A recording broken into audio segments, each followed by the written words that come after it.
আচ্ছা কি অবস্থা আপনাদের? আচ্ছা মিড টার্মের পরে আজকে হচ্ছে আমাদের first class digital signal processing এর। তো ফাইনাল সিলেবাস শুরু করব হচ্ছে জেড ট্রান্সফর্ম দিয়ে। ঠিক আছে, আমরা মিড টার্মে শেষ করছিলাম হচ্ছে মুভিং এভারেজ সিস্টেম দিয়ে শেষ করছিলাম। তো ফাইনাল সিলেবাসটা শুরু করতেছি জেড ট্রান্সফর্ম দিয়ে। জেড ট্রান্সফর্ম যেটা করব দেখেন, এই যে এক্স এনটাকে আমরা এটাকে দেখেন এক্স জেড, তার মানে এটাকে জেড এ কনভার্ট করতেছি, রাইট? আচ্ছা এখানে জেডটা কিন্তু একটা কমপ্লেক্স নাম্বার, যেমন আমরা জেডটাকে লিখতে পারি 6 + j ওমেগা আদার x + j y। ঠিক আছে, আচ্ছা কেন আমরা জেড ট্রান্সফর্ম করব, এটাই তো কোশ্চেন, এটা তো কোশ্চেন হতে পারে, ঠিক না? তাহলে আমরা কি হয় দেখেন, এক্স ডোমেইনে যখন কোনো এক্সপ্রেশন আমরা ডোমেইনে যখন এক্সপ্রেশন মানে ইয়া করি, কি বলছি, মানে এক্সপ্রেশন লিখি, তো সেই এক্সপ্রেশনটা অনেক সময় কমপ্লেক্স হয়ে যায়। এক্স ডোমেইনে লিখতে গেলে দেখা গেলো সেটা একটা কমপ্লেক্স নাম্বার হয়ে যায়। তো সেটাকে সিম্পলিফাই করার জন্য আমরা যদি এটাকে জেড ডোমেইনে লিখি, তারপর হচ্ছে জেড ডোমেইনে ট্রান্সফর্ম করি, তো সেই ক্ষেত্রে সিগন্যালের সিম্পলিফিকেশনটা খুবই ইজি হয়। That's why will convert this expression to this expression, that means আমরা জেড ট্রান্সফর্ম করব। ঠিক আছে, তো আমি জেড ট্রান্সফর্মের ফর্মুলাটা লিখি, এই জেড ট্রান্সফর্ম ফর্মুলাটা লিখলে আপনারা বুঝতে পারবেন যে এটা আমরা কীভাবে জেড ট্রান্সফর্ম করব। ঠিক আছে, আমরা এটা লিখি ফর্মুলা অফ জেড ট্রান্সফর্ম। ঠিক আছে, সবাই খেয়াল করেন, পিছনে শোনা যায়? হ্যাঁ শোনা। ঠিক আছে, হচ্ছে x summation, ঠিক আছে,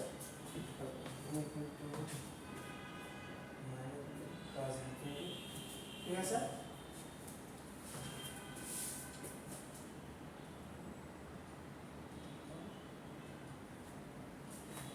দেখেন সবাই খেয়াল করেন, কি লিখলাম, যে জেড ট্রান্সফর্মের ফর্মুলাটা হচ্ছে এটা জেড, x z = সামেশন, এখানে n এর ভ্যালু লিমিটটা দেওয়া আছে এখানে -ইনফিনিটি থেকে +ইনফিনিটি পর্যন্ত x n z to the power -n। ঠিক আছে, ওকে।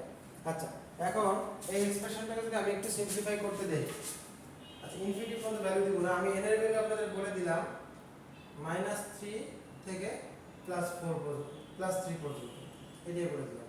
ঠিক আছে, পরে তো করতে হবে, কেউ লিখতে হবে, বললাম যে ইনফিনিটি না বলে আমি বললাম যে -3 থেকে +3 পর্যন্ত করব। তাহলে কয়টা ভ্যালু বের হবে এখানে বলতে পারেন? -3, -2 এর জন্য করবেন -1, 0, 1, 2, 3, ঠিক না? টোটাল কয়টা? এখানে 3টা, এখানে 3টা, এখানে একটা, 7টা। ঠিক না? করেন তো এক্সপ্রেশনটা একটু সিম্পলিফাই করেন। হ্যাঁ দেখেন কে কে করছেন দেখেন, অথবা আমার সাথে মিলান দেখেন, এই সবাই দিয়ে খেয়াল করেন। এই ফর্মুলায় আমি জাস্ট রিপ্লেস করব, কি দিয়ে রিপ্লেস করতেছি, আমি বললাম যে n এর ভ্যালু -ইনফিনিটি থেকে +ইনফিনিটি পর্যন্ত। ঠিক আছে, তাহলে আমরা যে কোনো একটা ভ্যালু নিয়ে নিলাম, যেমন বললাম 3, এটাকে রিপ্লেস করলাম 3 দিয়ে। ঠিক আছে, -3 থেকে +3 কিসের ভ্যালু? n এর ভ্যালু। তার মানে n এর কয়টা ভ্যালু হবে আমার? 7টা ভ্যালু হবে। সবাই খেয়াল করেন, মিলান, যে যে করছে একটু মিলান।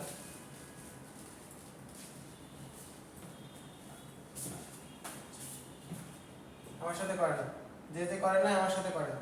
আচ্ছা সামেশন যেতে হবে, সবগুলো রেজাল্ট যোগ হবে, এটা বুঝতে পারতেছি যে সাম হবে। প্রথমটা আমি করি যে এইটা আমি ডট ডট প্রথমে দিলাম কি কারণে, যেহেতু একটা ইনফিনিটি +ইনফিনিটি -ইনফিনিটি থেকে শুরু হবে আর +ইনফিনিটি পর্যন্ত আমরা তো একটা নির্দিষ্ট ভ্যালু ধরে নিয়েছি। তো সেই ক্ষেত্রে যে x n এর ভ্যালুটা কত, প্রথমটা হচ্ছে -3, ঠিক না? এটা যদি -3 থেকে শুরু হবে তাহলে n এর ভ্যালুটা -3, তারপরে z টু দি পাওয়ার কি বলছে -z, তারপরে এই মাইনাসটা আর এই যে আমার n এর ভ্যালুটা কত -3 আছে, এই -3। ঠিক আছে, বোঝা গেল? আচ্ছা তারপর একটা প্লাস, এখন কত হবে -2 z -2। ঠিক আছে, আমি একবারে চাইলে লিখতে পারতাম, শুধু আপনাদের জন্য লিখতেছি, পরে আবার এটা একবারে +3 লিখতে পারি, +3 +2, রাইট? ও তাহলে তো ভালো, খুবই, আপনারা যদি বুঝেন তাহলে খুবই ভালো, তাহলে আমি একবারে লিখতে পারবো না। অনেকে আবার দেখা গেল মনে করতে পারলেন না, তাহলে আবার ভিডিও রিভিউ করে নেবেন। ঠিক আছে, x -1 এটা 1, রাইট? তারপরটা কি হবে বলেন?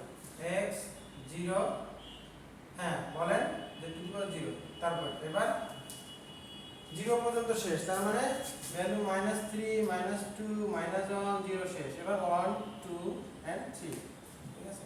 তাহলে এটা কি হতে হবে x on z to the power 1, ঠিক না? এবার কি অন হবে? এটা কি ঠিক আছে আমার লেখা?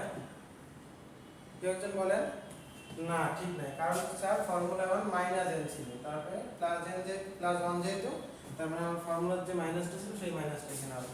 তারপর x2 z -2 plus x3 z -3, বোঝা গেল? আচ্ছা এইটা প্লাস, ক্লিয়ার? তাহলে z ট্রান্সফর্মে যখন বলতেছি তখন যদি আমি n এর ভ্যালুটা বলে দেই তাহলে কিন্তু এই কোশ্চেনটা তোমরা লিখতে পারতেছ, ঠিক না? আচ্ছা এখন আমরা নতুন একটা জিনিসের সাথে একটু পরিচিত হয়ে যাই, ট্রান্সফর্মে লাগবে ROC। ROC টা কি জিনিস বুঝতে পারছো? ROC টা কি জিনিস, ঠিক আছে? এটা হচ্ছে region of convergence. Region of convergence কোনটা? এটা হচ্ছে একটা নাম্বার অফ, মানে এই একটা সেট, কিসের একটা ভ্যালু, কিছু ভ্যালু একটা সেট, নাম্বার অফ ভ্যালু নিয়ে একটা সেট হবে। সেই সেটটাকে আমরা কি বলতেছি যে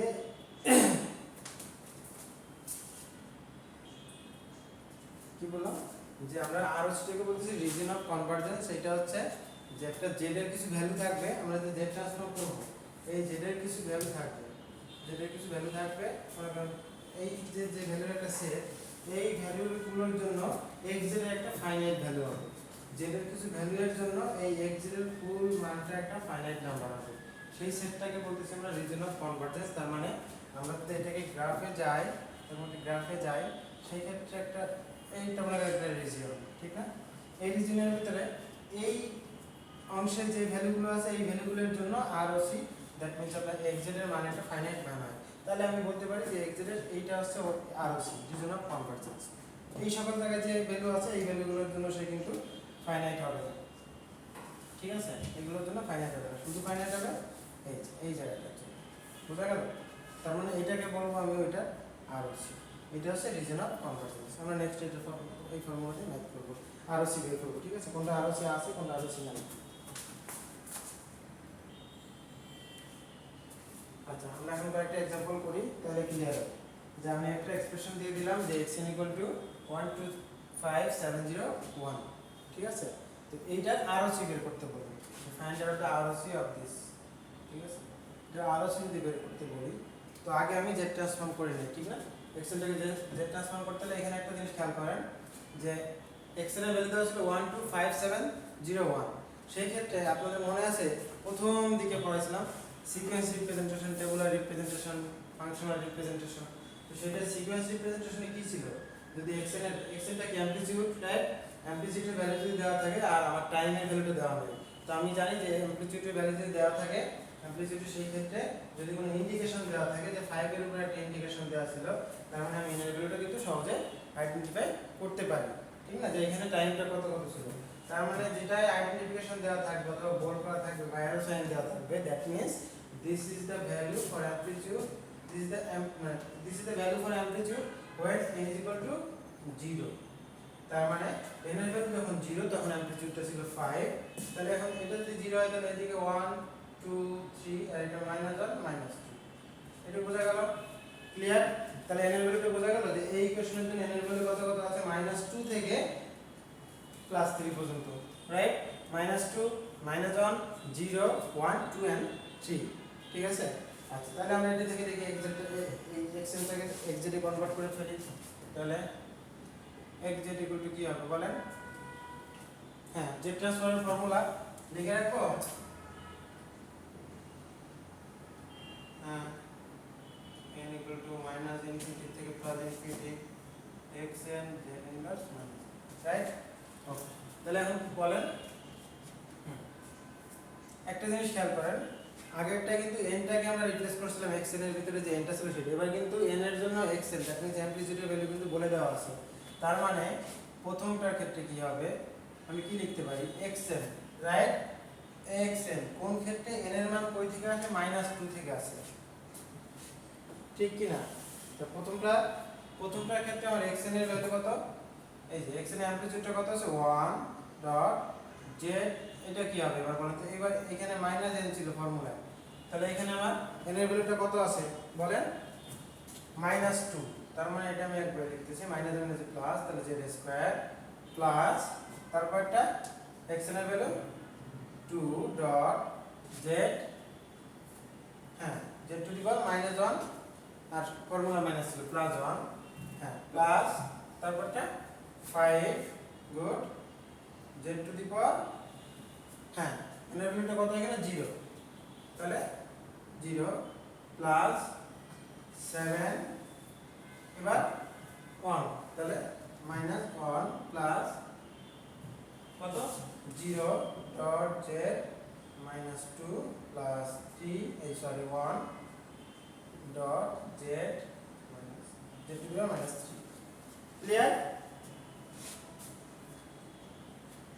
ঠিক আছে তো, সিম্পলিফাই করি z স্কয়ার প্লাস, হ্যাঁ 2z প্লাস এটা কি 5 z to the power 0 equal to 1 5, তারপরে 7 z ইনভার্স 1 0, এটা বলেন এরকমই তো,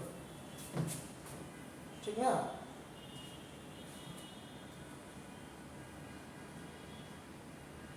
আচ্ছা, তাই যদি হয় এখন আরও সি বের করবো কিভাবে, এটা আরও সি কি হতে পারে স্যার, ঠিক না? এটা আরও সি দেখেন খুব মজা একটা জিনিস, যে এইখানে যদি আমি x z এর ভ্যালু বের করতে, যে এখানে z এর কোনো একটা মান বসাই, তাহলে এটা কি ফাইনাইট নাম্বার হয় কি হয় না? ভালো করে দেখেন, এইটা যে কোনো একটা ভ্যালু যদি বসান, আপনি z ইকুয়াল টু কত 1 বসাবেন, বসান 1 1 1 1 বসান, তাহলে দেখেন অবশ্যই একটা ফাইনাইট ভ্যালু পাবেন। শুধুমাত্র দুইটা কেসে ফাইনাইট ভ্যালু পাবেন না, সেই দুইটা কেস কি কি? তার মানে এইটার আরওসি হবে হচ্ছে, এটার আরওসি যদি লিখি তাহলে আমি লিখতে পারি ইন্টার জেড প্লেন এক্সেপ্ট, দুইটা ক্ষেত্রে আপনি ফাইনাইট ভ্যালু পাবেন না। কোন কোন ক্ষেত্রে? z equals to 0 and z equals to infinity বসান। এটা যদি 0 বসায় দেন তাহলে দেখেন কোন ফাইনাইট ভ্যালু পাবেন কিনা, অবশ্যই কোনো ফাইনাইট ভ্যালু পাবেন না, ঠিক আছে? তার মানে x equal to 0 and infinity এর ক্ষেত্রে শুধু আপনি x এর কোনো ফাইনাইট ভ্যালু পাবেন না, তা বাদে বাকি সব ইন্টার প্লেনটাই হচ্ছে আপনার কি, ইন্টার প্লেনটা হচ্ছে একটা আরওসি, রিজন অফ কনভারজেন্স, ঠিক আছে? আচ্ছা নেক্সট আমি আরেকটা एग्जांपल দিয়ে দেখি করার জন্য। এটা যদি আমি এইটাকে যদি আমি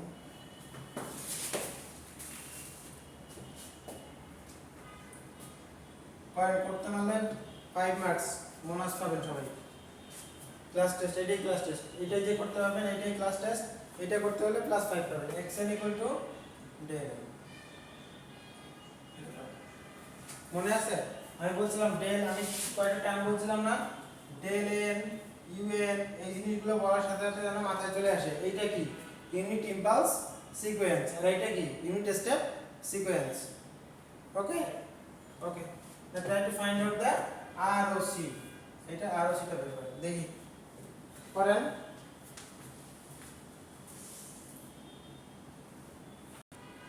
এত সময় লাগলে হবে? এটা খুবই সহজ।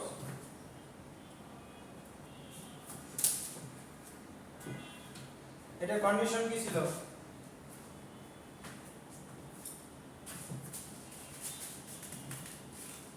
এটার কন্ডিশন কি ছিল? খুবই সহজ ছিল, আর কিছু ছিল না। ডেল এন এর কন্ডিশন কি ছিল মনে আছে? আমি গ্রাফ দিয়ে দেখাই, ঠিক না? ডেল এন এর কন্ডিশন কি ছিল? শুধুমাত্র n এর ভ্যালু যখন 0 হবে, হ্যাঁ it will have a, হ্যাঁ এটা it will have a signal, মানে দ্যাট মিন্স হচ্ছে এটা একটা অ্যামপ্লিটিউড থাকবে। তাহলে কি বললাম যে যখন n এর ভ্যালু 0 তখন তার একটা অ্যামপ্লিটিউড থাকবে এবং সেই অ্যামপ্লিটিউডের মান কত দেওয়া থাকবে, কত 1 থাকবে, তাই তো? আর কোনো জায়গায় আমি কোনো কিছু পাবো না, আর কোনো n এর ভ্যালুর জন্য কোনো সময় আমি কোনো অ্যামপ্লিটিউড পাবো না। তাহলে এটার ক্ষেত্রে দেখেন এক্সাক্টটা কি হবে, খুবই সহজ। আচ্ছা এটার ক্ষেত্রে তাহলে কি হবে? আচ্ছা এটার ক্ষেত্রে ডেল n এর মান তাহলে কত? এই যে ডেল n যদি দেওয়া আছে এই যে এই কোশ্চেন থেকে ডেল n এর মান কত? ডেল n এর মান 1, ডেল n মানে হচ্ছে কিন্তু xn। আমি এখন যেহেতু x এরটাকে আমি ইকুয়াল টু del n দিয়ে দিছি আপনাকে, এটাই কি কিন্তু x এর ভ্যালু, এটাই হচ্ছে x এর। তাহলে x এর ভ্যালু এখন অ্যামপ্লিটিউডটা 1 এই ফাংশনের জন্য। সেই ক্ষেত্রে n এর ভ্যালু কত? অবভিয়াসলি সেই ক্ষেত্রে n এর ভ্যালু 0 ছিল। এটার কন্ডিশনই তো একটা, যে টাইম 0 এর জন্য শুধুমাত্র অ্যামপ্লিটিউড পাবো। তাহলে সেই ক্ষেত্রে z টু দি পাওয়ার এটা কি 0, এটাই তো। তাহলে কি হয় 1, তার মানে এই দেখেন x z = 1 হচ্ছে। তাহলে কি হলো ইন্টার জেড প্লেন না? তাহলে আমার ROC টা কি পুরো জেড প্লেনের যে কোনো ভ্যালুর জন্য কিন্তু আমি ROC পাচ্ছি, ফাইনাইট ভ্যালু পাচ্ছি। তার মানে এটার ROC = লিখতে পারতেছি যে ইন্টার জেড প্লেন। ঠিক আছে, খুবই সহজ, ঠিক না? আচ্ছা, এইটার সাথে আমি যদি একটা শিফটিং প্রপার্টিজ অ্যাড করে দেই তাহলে কি হবে? এটা কি ছিল x এর equal to del n minus, আমি একটা দেই যে এটা del n মাইনাস k। এটা করেন তো, এটা পারবেন না? কি বললাম যে del n মাইনাস k, তার মানে আমি একবার শিফট করে দিলাম। কোন দিকে, লেফট শিফট না রাইট শিফট বলেন? n মাইনাস k কোন কি শিফট হলো ভুলে গেছেন? এটা তাহলে n equal to k plus k, তার মানে রাইট শিফট, ঠিক না? k ঘর, হ্যাঁ k সংখ্যক ঘর রাইট শিফট হবে, ঠিক না? তাহলে এটা কি হবে n মাইনাস k, এটা করেন। কি এটা পারবেন না? এটা তো একই ঘটনা ঘটতেছে বাবা। তাহলে del n এর ক্ষেত্রে আমার অ্যামপ্লিটিউড 1 থাকতেছে, 1 ধরেই 1, আর এটা কি হবে? এটা z to the power minus k, z to the power minus k, তার মানে এটা কি z to the power minus k। তাহলে এইখানেও কিন্তু ইন্টার জেড প্লেন হবে, কিন্তু একটা কন্ডিশন আছে। কন্ডিশনটা কি দেখেন? কখন ফাইনাইট মান পাবেন না? যখন এই z এর মানটা আপনি 0 ধরবেন। খেয়াল করেন, আপনি z মাইনাস k আছে, এটাকে কিন্তু আপনি 0 two the power minus k করতে পারবেন না সংখ্যায়, ঠিক না? তাহলে এটার ROC টা হবে, এটার ROC হবে entire Z plane except 0, except z equal to 0, ঠিক আছে? z equal to 0 বাদে বাকি ইন্টার জেড প্লেনটাই হচ্ছে আপনার ROC, ঠিক আছে? এখন আর একটু জটিল জিনিস,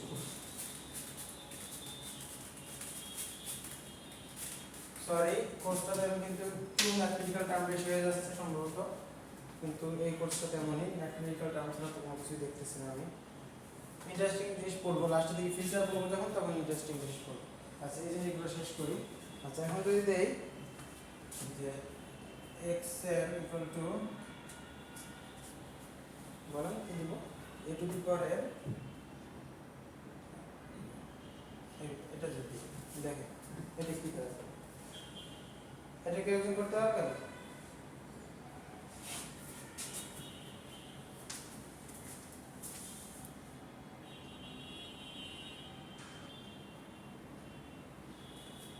আচ্ছা, এটা ইন্টারেস্টিং জিনিসটা খেয়াল করেন যে এটা আমি কি বললাম যে x a to the power n even.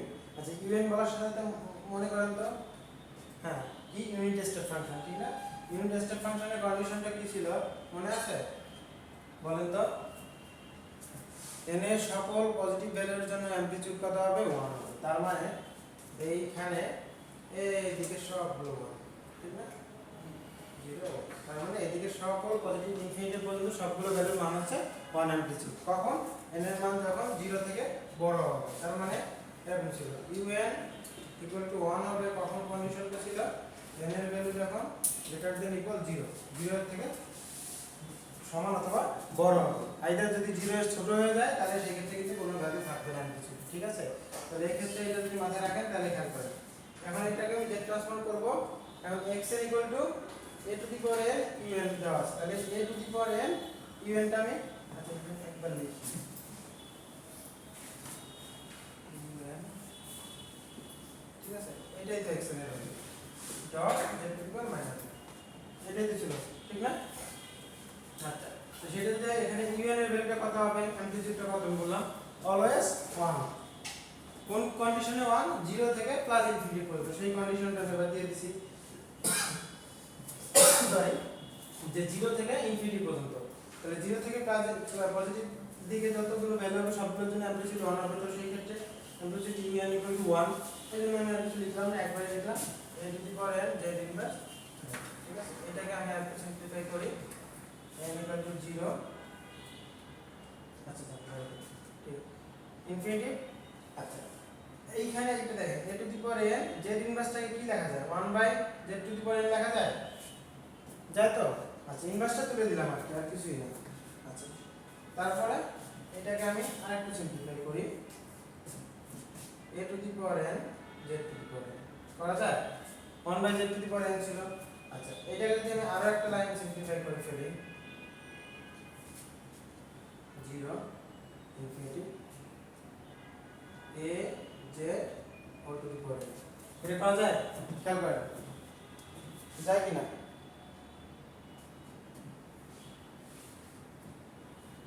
ঠিক আছে না, যদি যায় তাহলে এখন দেখেন এইটা থেকে একটা লাইন আমরা লিখতে পারি, যেহেতু সামেশন দেওয়া আছে আর 0 থেকে প্লাস ইনফিনিটি পর্যন্ত চলে।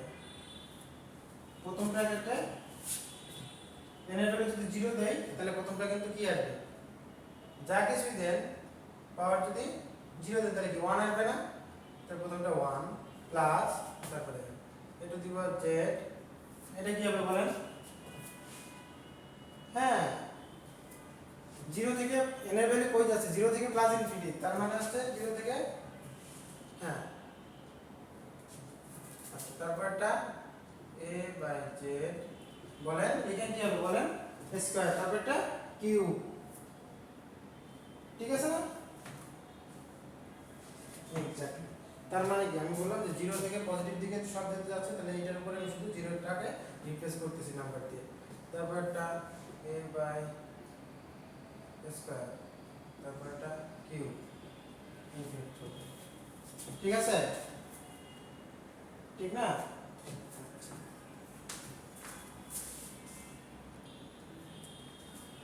ঠিক আছে না, তাহলে এটাকে আমরা এখন ফর্মুলাতে লিখতে পারি কি 1 by 1 minus a by z, কোন কন্ডিশনে a বাই z এর মডুলাসটা 1 থেকে ছোট। ঠিক আছে, আচ্ছা তারপর এটাকে সিম্পলিফাই করলে কি পাই, z by z minus a। ঠিক আছে, এই জিনিসটা পাই। এখন আমরা ROC বের করব, ROC এর ক্ষেত্রে আমরা এইটা এই xz ইকুয়াল টু যেটা পাইছি এটা নিয়ে আমরা কাজ করব, যেখানে যে কন্ডিশনটা পাইলাম, যে কি বললাম যে a by z less than, এটা ROC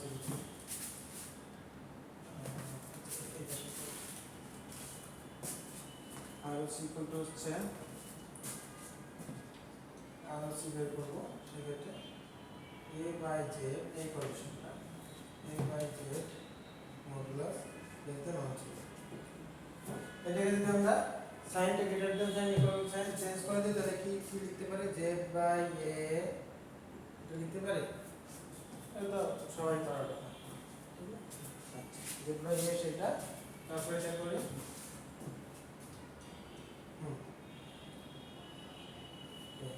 ঠিক আছে না, বোঝা যায়, পিছন দিকে খেয়াল করেন সবাই, হ্যাঁ বোথ সাইড স্কয়ার করে দিন, এই তো তখন আপনার কিছু মনে আছে,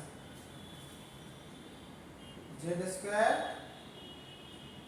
a স্কয়ার, তাই তো, তারপরে কি হবে z স্কয়ার a স্কয়ার। আচ্ছা আমি বলছিলাম কি যে জেডটা কিন্তু একটা কি নাম্বার, জেড ট্রান্সফর্মের ক্ষেত্রে বলছিলাম না কমপ্লেক্স ভেরিয়েবল, ঠিক না, কমপ্লেক্স নাম্বার। তো কমপ্লেক্স নাম্বার যদি হয় তাহলে আমরা জেডটাকে লিখেন x প্লাস jy, এটাকে লিখেন x প্লাস jy,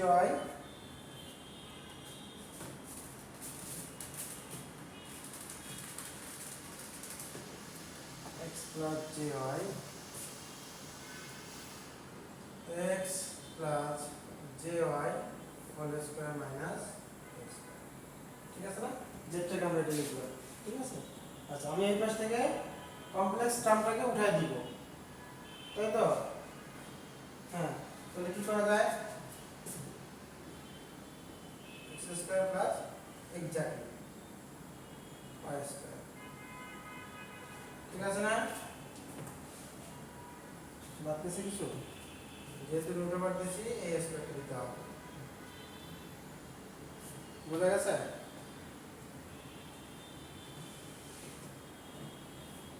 হ্যাঁ আমার বোঝা যায়। আচ্ছা তাই যদি হয় তাহলে এখান থেকে কি টার্মটা থাকে আমার, যে x square plus y square, এই টার্মটা বাদ, তাহলে x square plus y square greater than a square. এটা কি বলেন, আর হচ্ছে, তার মানে কি দাঁড়ালো, এটা দেখেন তো বৃত্তের ফর্মুলা হয়ে গেছে। তাহলে কি, যে আমি যদি আরো সেটা, আমি একটা রিজন অফ কনভারজেন্স ড্র করি, বৃত্তের ফর্মুলা, তাহলে এ ব্যাসার্ধ বিশিষ্ট একটি বৃত্ত, এ হচ্ছে তার রেডিয়াস, এই রেডিয়াসে তার এই সার্কেলের এইটা পরিধি, তাহলে এই যে রিজিয়নটা দেখতে পাচ্ছি, এ রেডিয়াসের একটা সার্কেল আছে, এই যে পরিধিটা, এইটা কি হবে, a square x square plus y square greater than a square বলছে, তাই না? তাহলে আর সিটা হবে হচ্ছে এই রিজিয়নের বাইরে, তার মানে আর হচ্ছে এক্সটারনাল অফ দ্য সার্কেল। এই যে এ ব্যাসার্ধ বিশিষ্ট যে সার্কেলটা হবে, এর বাইরের যে পার্টটা, এই যে এদিকের যে এরিয়াটা, এই যে এরিয়াটা, এই যে এরিয়াটা, এই এরিয়াগুলোতে থাকবে হচ্ছে আর। তার মানে এই সার্কেলের ভিতরে যদি কোনো জেড এর ভ্যালু থাকে, সেই ক্ষেত্রে এক্স জেড এর ভ্যালু কখনোই ফাইনাইট ভ্যালু হবে না। কখন ভ্যালু ফাইনাইট হবে, যখন আর হচ্ছে এই রিজিয়নের কোনো মান থাকবে জেড এর ভ্যালু, তখন সেটা এক্স জেড ইকুয়াল টু আমরা একটা ফাইনাইট ভ্যালু পাবো। বুঝতে পারছি?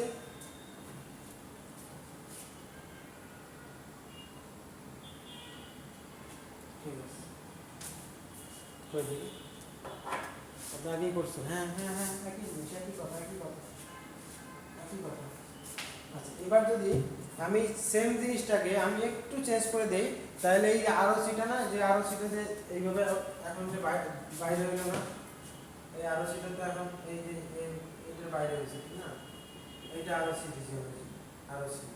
আমি যদি এটা একটু ঘুরাই দেই, তাহলে আরো সিটা হবে হচ্ছে ভিতরে, তার মানে এই রিজিয়নটা সবই আরো সি। ঠিক আছে, এটা আমি লিখে দিচ্ছি, আমি নিজেরা বাসায় করবেন, এটা বাসায় প্র্যাকটিস করলে হবে, শুধু একটা জায়গা চেঞ্জ করে দেবো, সামান্য চেঞ্জ, আর কিছুই না। xn equal to minus a to the power n u minus n minus, ঠিক আছে? এর আমি ভ্যালু একবার বলে দিই, তাহলে আপনাদের এটা হবে, ঠিক আছে? এটা করেন, এটা করলে এটা আরো সিটা আসবে হচ্ছে আপনার ভিতরে, সার্কেলের ভিতরে, ঠিক আছে? এবং আরো সিটা হচ্ছে interior of the circle of A radius a, যে বৃত্তের রেডিয়াসটা a, সেই বৃত্তের ভিতরে থাকবে আরো সি, আর আগে যেটা করলাম সেটা হচ্ছে যে বৃত্তের রেডিয়াস a, তার বাইরে থাকবে হচ্ছে আরো সি। ক্লিয়ার? ঠিক আছে, আচ্ছা, এটা থাকলো। তারপর আরো একটা করবো, আরো দুইটা আরো সি করবো, এরপর একটা কেস সলভ করবো, যে কেসে দুইটাই হইতে পারে আরো সি, ঠিক আছে? তাহলে এই পর্যন্ত থাকবে আজকের ক্লাস। ওকে।